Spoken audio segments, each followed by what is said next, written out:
Teimour, you have qualified to round 2 of the World Cup. Yesterday was a very quick draw. Can you tell us why did you accept in spite of being white?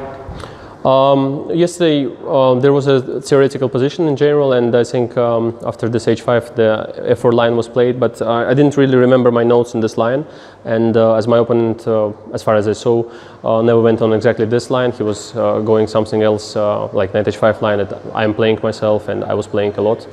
And it's King's Indian, so I was quite aware of what I'm doing. But in general, I was very unhappy that I forgot the notes and didn't. I forgot the notes because I didn't really review them before the game, which is important in such lines because many things are computerish, and you have to know a lot of lines and subtleties, and some quiet move that works at some point, and in some other line it doesn't work. And there are a lot of positions that look alike, and so it's very hard to distinguish one from another.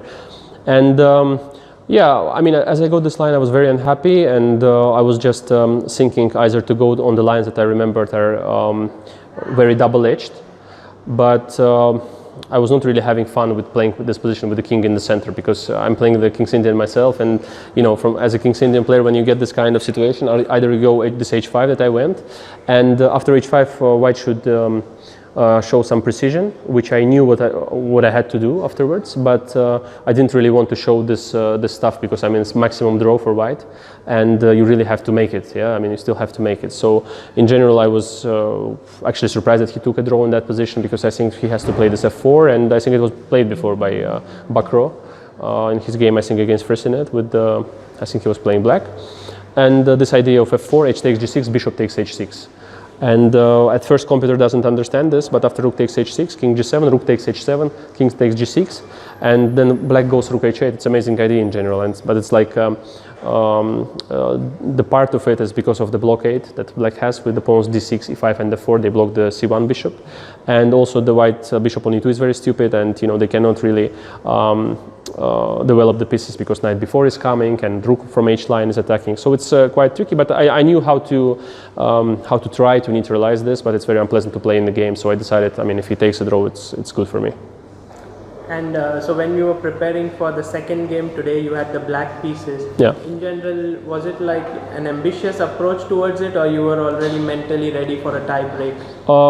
Today, honestly, I was like preparing myself to take the chances if I get them.